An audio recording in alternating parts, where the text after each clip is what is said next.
Please help support the channel by visiting our Amazon store, affiliate link below.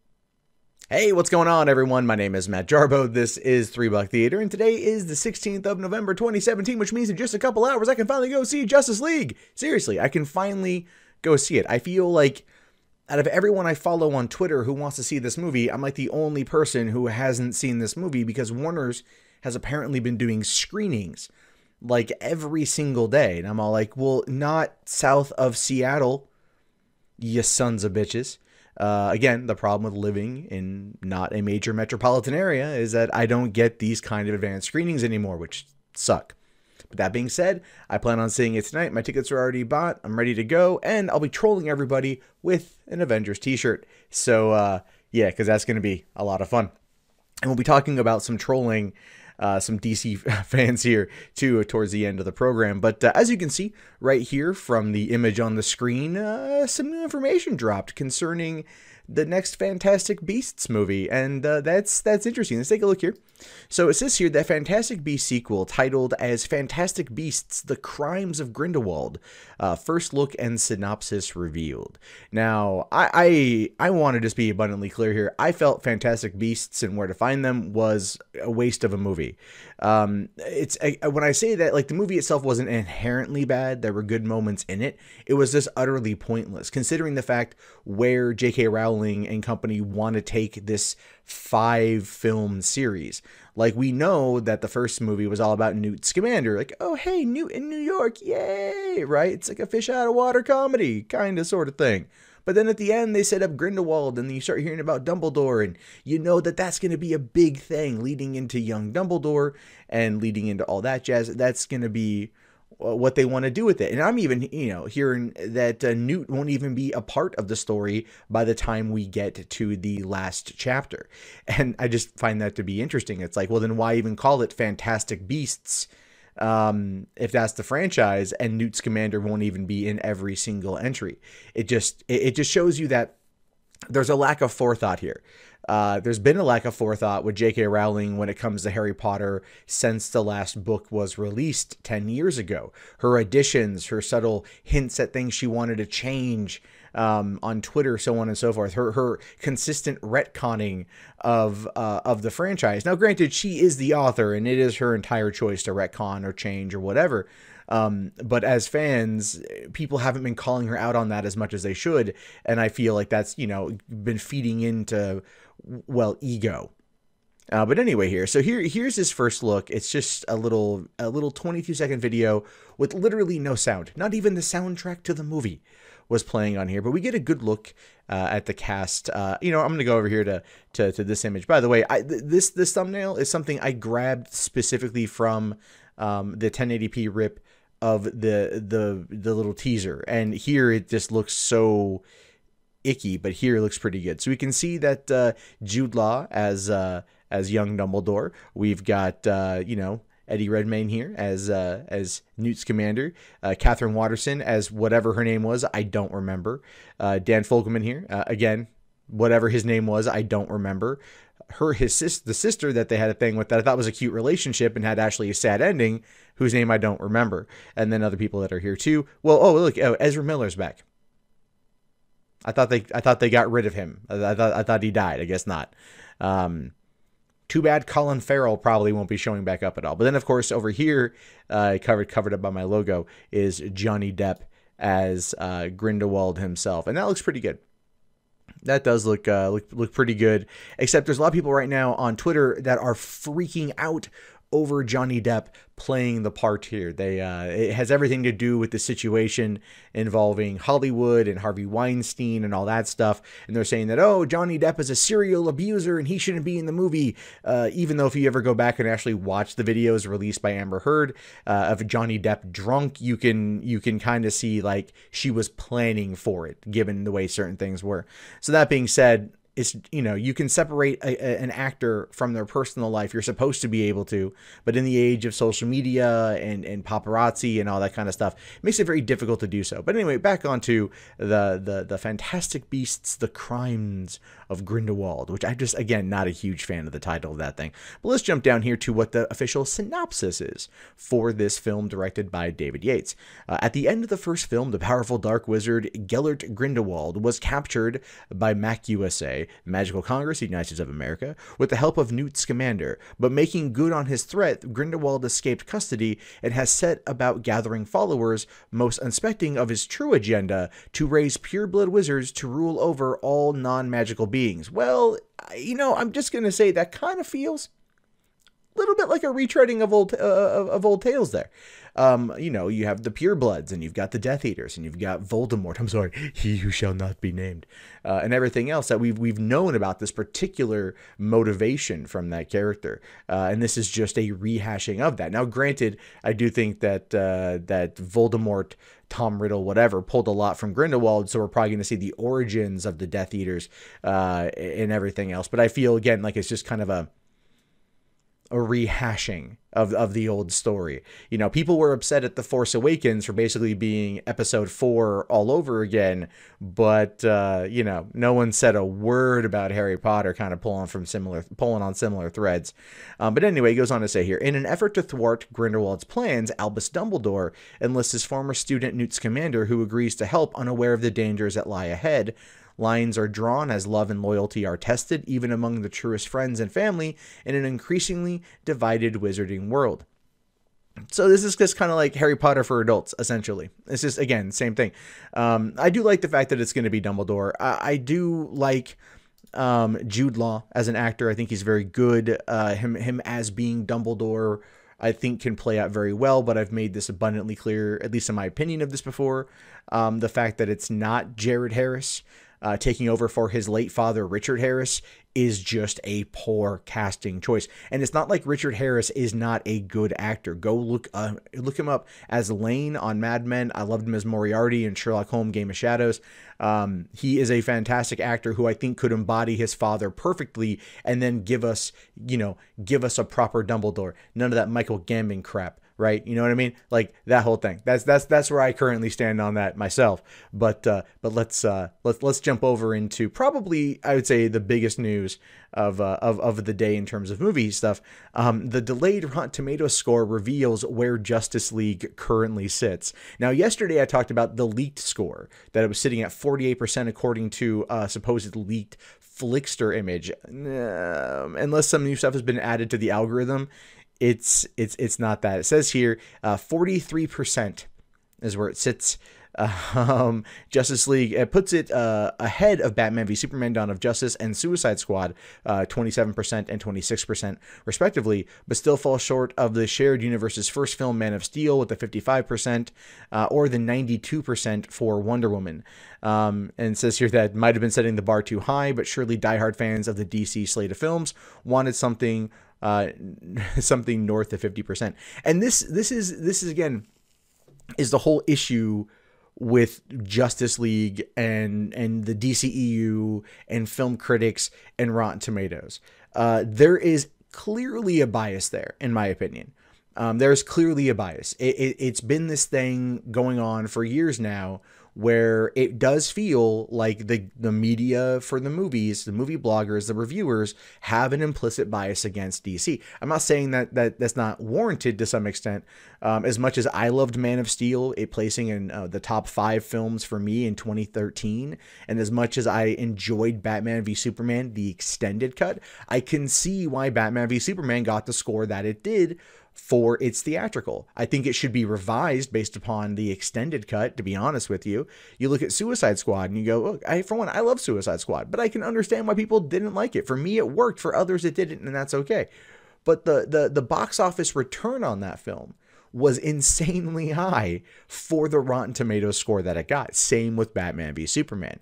Now, I agree with El Mayambi when he said during his review of the extended cut that by cutting out that half hour of Batman v Superman, Warner Brothers did effectively leave about $250 million on the table. And I very much agree with that sentiment, simply because the extra half hour, while that might have cut down on a screening, you know what? After that first week, you would have had more repeat viewings because it was a good movie.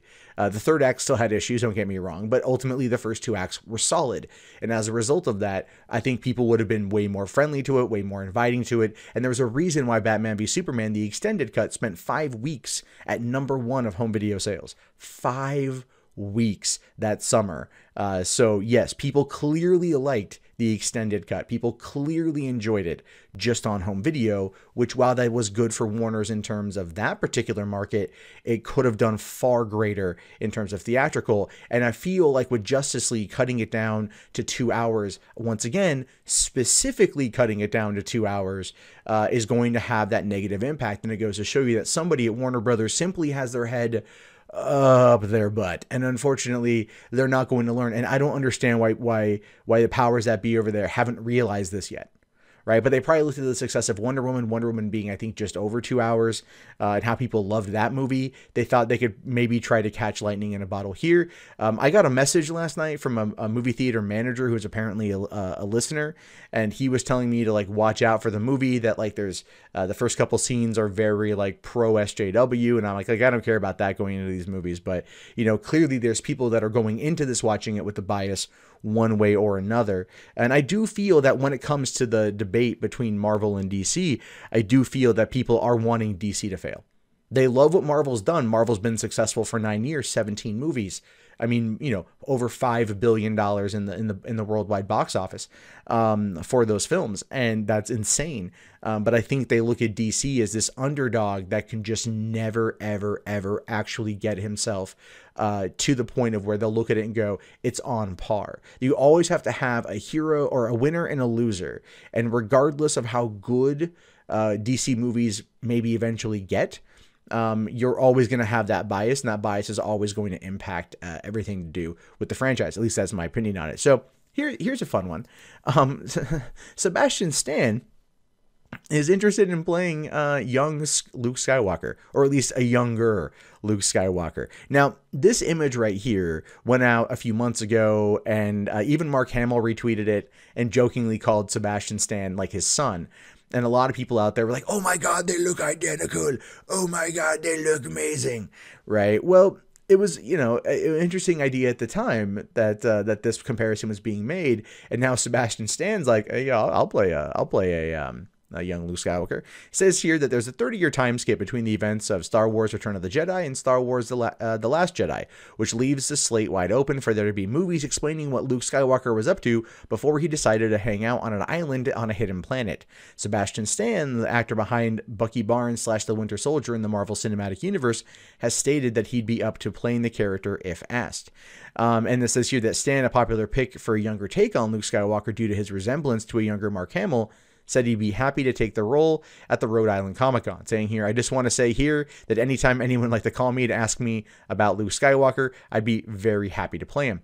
Now, the reason why this is interesting to me is because let's break down what Disney's up to with Star Wars right now. Now, we know Kathleen Kennedy is currently planning on a slate of 10 years going forward. 10 years they want to plan out this stuff. They're taking a cue from Marvel. Absolutely. It makes sense. Marvel's been laying everything out for the next 10 years as well. They're bookending this first 10 years with big events, and Star Wars is going to follow suit. Why? Because it is, in fact, profitable.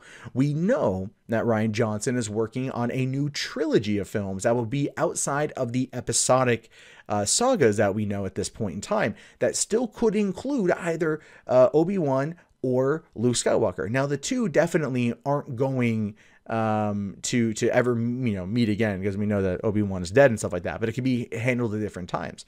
I would argue that over the course of the next 10 years, we're going to be getting a lot of these single standalone stories. And honestly, there's a lot of material from Luke Skywalker post Return of the Jedi. There's, I mean, clearly what everybody wants, and it all depends. And I haven't seen what's gone on with Rebels recently. I'm still in the beginning of season 3, but there's been a big push for Thrawn Okay, I mean, not only did Thrawn make an appearance in Rebels Season 3 as a main antagonist, Thrawn just got a new book. So Disney and Lucasfilm are clearly on the Thrawn train. Now, if I recall correctly, and I've never read the books, but this is just what people have told me, there's the whole situation with Mara Jade. Everybody likes Mara Jade, the fiery redhead assassin that sent by Thrawn to kill Luke. They end up falling in love, and they have children. Now, that could be... maybe, I don't know if I call it a trilogy necessarily, but it could definitely be a couple films. It could definitely be something. It could show us what happened with Luke trying to recreate the Jedi Temple, bring in younglings. It could show us what happened with Kylo Ren. We could get that story. And that might be, honest to God, one of the best things that Lucasfilm could do, is to tell us a Luke Skywalker saga. Now, there are people out there right now that are heavily insisting that they just write new characters. And you know what? They're not wrong. They're not wrong. They should absolutely positively write new characters. But at the same time, there's a huge well of stories surrounding these characters that we love that would allow us to get more of a fleshed out universe in that regard. Now, on the subject of Rian Johnson, people have, made the very vocal suggestion of going back to the Knights of the Old Republic era, which is 4,000 years before the events of the first Star Wars film. So yeah, that could totally go back to do KOTOR and give us the Revan story. That would be cool. I would be okay with that. But we don't know yet. We don't know what's going to happen. This is just simply speculation, but speculation that I feel, if Kathleen Kennedy wants another Grand Slam after this kind of shakeup recently with directors, this might be the proper way to go. And hey, the thing is, Sebastian Stan is already in the House of Mouse, so it's not like it's going to be hard getting him on board to do this. And if we could finally get Mara Jade brought into the Star Wars world, fans would lose their collective minds, and with good reason. And it would only serve to strengthen the fan base that feels like the exclusion and the destruction of the EU really hurt them. Like it could go a long way to building trust and rebuilding the brand for future generations of Star Wars fans who might feel slighted by that change when this happened. But I want to jump over here to this particular story because this is insane. This just goes to show you precisely where Jeff Bezos' mind is at when it comes to Lord of the Rings. So it says here, the insane amount of money Amazon could spend on the Lord of the Rings TV show. It says, ever since Amazon broke the news that it's been developing a live-action Lord of the Rings series, everyone from casual fans to Sean Astin has been eager for more details. It's being reported that Amazon paid out a whopping $250 million for the global rights, and by the time it's all said and done, a Lord of the Rings show could cost Amazon over $1 billion. That's right, Dr. Evil Time, $1 billion. It's a dated reference, but one I still love. Now, The Hollywood Reporter reported financial murmurings of insiders who say the $250 million price tag is meant to cover 5 seasons of the flagship series, plus the rights to a potential spinoff, and the rest of the expenses would assumably come from the actual production itself. Oh my God. From the massive set designs to the casting to the post-production effects and then some. For those wondering, $1 billion is definitely an astronomical budget for a TV show, and even for some film franchises. It goes without saying that if this Lord of the Rings series eventually reaches that total, it will be in contention for the most expensive television show of all time. And then it goes on to say that this current title is held by Netflix's The Crown, which is said to have a budget of $130 million for its 10 episode seasons. That show is pretty good too. But the whole thing here with Lord of the Rings TV show, let's talk about this here. Why might this be happening? $1 billion is definitely interesting. So Christopher Tolkien, the son of J.R. Tolkien, just stepped down or announced he's going to be retiring as the manager of the Tolkien estate, right? So he's stepping down from being the guy who basically runs everything Tolkien related. This is coming days after this agreement was met, which leads me to believe that this was kind of a final act of his. It leads me to believe that this was him selling the final, agreeing to this deal, going through it, collecting the money, and then stepping down to allow the next person to take over. But at the same time, what this also tells me is that this opens up for Peter Jackson to come on in and to be an executive producer or a director or whomever on this particular series. Now, if you're thinking to yourself, God damn, could we just get somebody else other than Peter Jackson? You're not entirely wrong there. But at the same time, when it comes to Lord of the Rings and its popularity, at least for younger generations, it is synonymous with Peter Jackson. It is absolutely synonymous with Peter Jackson, and there's no other way to describe it. There's literally no other way to describe it. So, plus you have the unpublished works or the unfinished stories of Similarian, whatever the hell it's called. I can't think of the name right now. Or I can never pronounce it in my head. It's always something else in my head, but you guys know what I'm talking about. Those have, that has a whole bunch of stuff. It's more like an encyclopedia of things that have happened up through the Fourth Age in Middle Earth. They could easily pull from that. We know that Warner Brothers and the rights to the IP allows them to make stuff like Shadow of War and Shadow of Mordor, wildly popular games in that regard, expanding upon the lore of Lord of the Rings. And we can see where a lot of this might be going. And if they're given the chance to kind of tell a prequel series leading into the events of the Fellowship, it could be fascinating to see what happens, because it's uncharted territory. They basically have like an encyclopedia, a roadmap, if you will, of these particular events, but they're going to be able to have and take some insane creative liberties with it, which, don't get me wrong, they've done. They've done in the two trilogies, much to the anger of certain fans. Believe me, one of my best friends is a diehard Lord of the Rings fan who, when the movies came out, we were working at the same theater, and he was furious at the changes, loved the movies, furious at the changes, and we would usually sit there and debate that, or he would just rant about it while we sat there and drank beer after work. This happened multiple times. So I like to troll him with Lord of the Rings whenever I can. But the point is $1 billion for a budget for this thing doesn't quite seem entirely out of the realm of possibility for Amazon. Jeff Bezos is one of the richest men in the world, if not the richest man in the world. And if this is a passion project for him, he ain't going to care. He already knows 1 out of every $2 spent on the internet goes through Amazon. He gets his cut. So if he wants to blow this all on a passion project, by all means, man, let it rain, just let it rain, let it go. My fear about this, though, is that it will essentially go to the point of, well, basically overindulgence of it. Lord of the Rings, this $1 billion project is being done as a way to become Amazon's Game of Thrones. So we'll have to wait and see if it could happen. I would argue that it could happen. I would argue that you could either boil it down to two book franchises to be adapted into a TV series that would in fact do as well as I think Jeff Bezos what he wants. And that would be Lord of the Rings, and the other would actually be Harry Potter. I would not be surprised if somewhere down the road we got 7 seasons of a Harry Potter adaptation that was in fact a more direct adaptation of the books. And I could see that being another passion project for Jeff Bezos. I'm just kind of putting that out there into the ether and to see what happens. But $1 billion, man, what do you guys think about that? Definitely let me know. But let's jump over to this one here. This is an interesting one. So this news is just being reported right now, and I don't quite know how to take it. So it says James Franco and Simon Kinberg are teaming up for multiple man movie. Fox is desperate. So it says here that Deadline reports that 20th Century Fox is developing another X-Men spin-off movie with James Franco to star as Jamie Madrox, aka Multiple Man.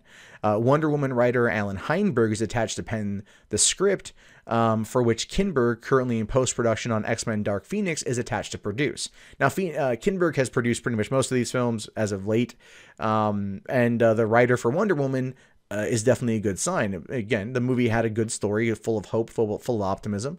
Again, as always, villains always tend to take a backseat to the heroes, but we'll have to wait and see what happens here.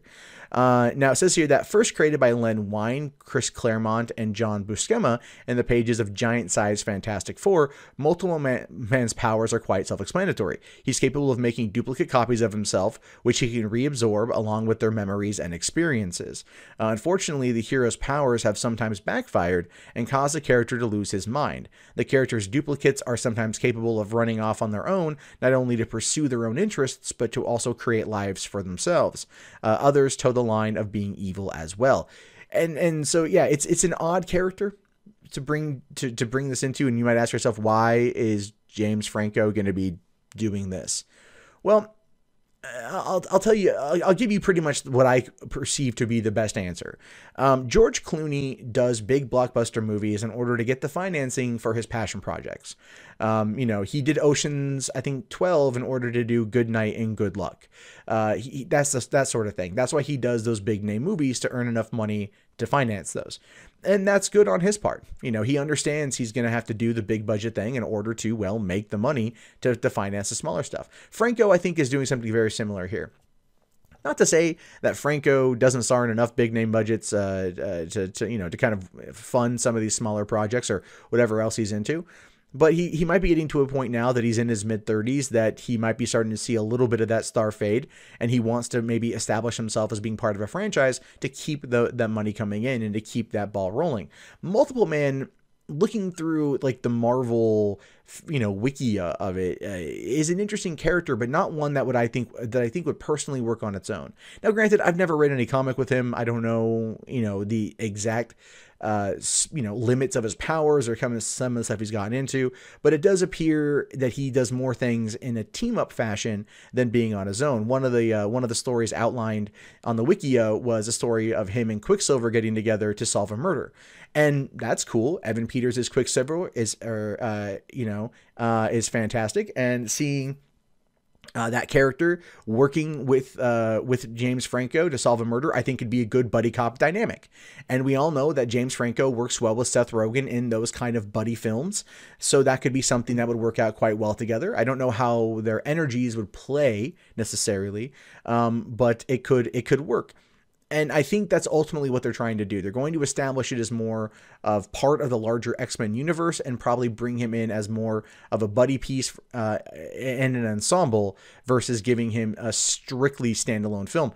Because if we get something like a multiple man movie before we get like Gambit, or hell, before we even get something like a Rogue movie, or even, Christ, a Jubilee movie, it's definitely going to be interesting. But I do think that Franco was probably approached to be in the series, or to be a part of the X-Men universe, and this is where he essentially was kind of like this: hey, how about this, we'll give you these multiple movies, we'll give you these multiple deals, and that's essentially what's going to happen if it does well. And I think that's where we currently find ourselves right now. But finally tonight, some Justice League drama I mentioned earlier. This is interesting, petty, but also interesting, and it could definitely spell some doom for Joss Whedon going forward in the DCEU. Now, it says here that DC fans bash Whedon over negative Justice League villain tweet. That is how petty we've gotten. That's one of the reasons why I've slowed down my Twitter usage. It's so freaking toxic over there right now. It's horrible. Everything's a controversy. Everything is insane. And I don't know. Anyway, so this all basically started off with this right here. You have a tweet from Joanna Robinson, okay, saying here, Steppenwolf is the worst comic book movie villain of all time, and not even Malekith the Accursed comes close. All right. Now, that's a harsh statement to make. Okay. Steppenwolf is leading the way for Darkseid, an apocalypse to come to Earth. We had a bit of that foretold to us from Batman v Superman last year. And here's the thing. This is Joss Whedon's Twitter, and this is a tweet that Joss Whedon liked.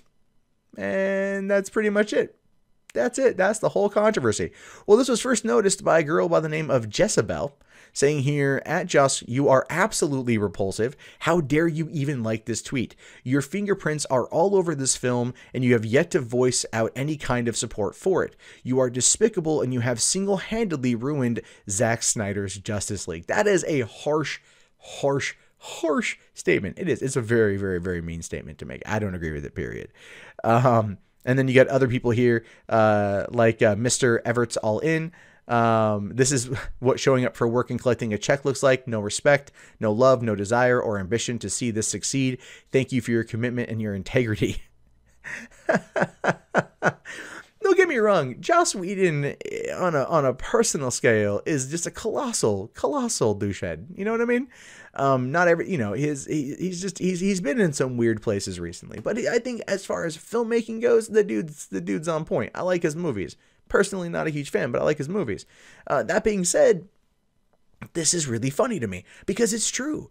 Joss Whedon came on board in March to do rewrites. And then, of course, Zack Snyder's daughter had the tragic incident involving her taking her own life. And then Zack Snyder stepped down and Joss Whedon came in for extensive reshoots and to finish out the film. And that's been a big thing. I mean, he even got Danny Elfman to come back and bring the Batman theme. So, like, that's got to score some points in my book, you know, but people, again, people are looking for anything to bash when it comes to the DCEU, especially when it comes to something like this. So it says, even guy here, Shitteldam or Shitteldam, or shit the whatever. Says, F off, even after Snyder trusted you to take over Justice League, you decided to fire Junkie XL, reshoot unnecessary scenes, and make the worst CG in a CB movie, promote Thor Ragnarok more than Justice League, and now this. Your wife was right about you. You are a piece of shit. And that's harsh, man. That is some harsh stuff right there. But yeah, he did. Like I said, he got rid of Junkie XL, brought back in, you know, brought in Danny Elfman. And I'm not 100% against it. I like Junkie XL's work on Batman v Superman. At first I didn't like it, and then I heard it a few times, and then I liked it. But Danny Elfman is Danny Elfman, and Danny Elfman is far greater than Junkie XL. Sorry, Junkie XL, man, I like your work, but you ain't no Danny Elfman. You ain't no Jack Skellington. You ain't no Oingo Boingo. All right, yeah, this is that. And it goes on from there. There are more and more people that are upset about this. This is not anything to be really upset about. Right. This is a nothing burger, in my opinion. Joss Whedon getting mad, or, you know, people getting mad at Joss Whedon for not, you know, for liking a tweet. You know what I mean? It's like, oh, where they criticized Steppenwolf as a bad guy. And fine, you know, fine. He's also, I mean, it may be something he's like, you know, I brought you guys Ultron. Ultron was great. Spader was great. Maybe that's kind of his one gripe. Maybe he just happened to not care for, or maybe it was just a slip of the finger. It doesn't take a great deal of effort to like something. It's either a click of a mouse button or you touched your finger to a heart. And if you're trying to scroll up from something, you might have hit it accidentally. And that's really about it. Now, granted, we've had no explanation from Joss Whedon, and Warner Brothers has stayed silent on it. Zack Snyder hasn't said anything. But I do believe that the criticism of the director of the film, even the director brought in to just kind of bring it home, and him having not really said anything about it or any kind of promotion about it at all, does actually bring in some concern. I never actually thought about that. I mean, Ron Howard came in last summer to finish up the Han Solo movie, and he went social media crazy about that film, you know, all the way up until releasing the title, the horrible title of the movie. But this is still, again, not that big of a deal, in my opinion, and I do think people are making it out to be more than it is. But that wraps up today's episode of 3 Buck Theater. A lot of stuff to go through, a lot of craziness, a lot of superhero stuff, a lot of fan, you know, a lot of big name stuff. Sadly, when it comes to covering the news, this stuff is generally the most interesting. A lot of other times, like yesterday, I didn't really feel there was a lot of good things to cover. I gave what I could, but the Deadpool thing was interesting, and other than that, it was just kind of like, you know, a day. Not every day is Christmas when it comes to this stuff, but today was good. Today was pretty good. So again, please leave your comments below. Be sure to tell me what you think about this kind of stuff. What kind of stuff you guys want to see going forward on the on news coverage. If you have any suggestions yourself for stuff, you can always tweet me. Even though I may not be super active on Twitter, I do read my mentions, so there is that. And you know, I will talk to you guys later. Be sure to also subscribe if you haven't done that yet. Love to hit 10,000 here pretty soon. So close, so close, so close. Only like 30 people away from 10,000 subs. And I will talk to you guys later. Have yourself a fantastic day, and peace out.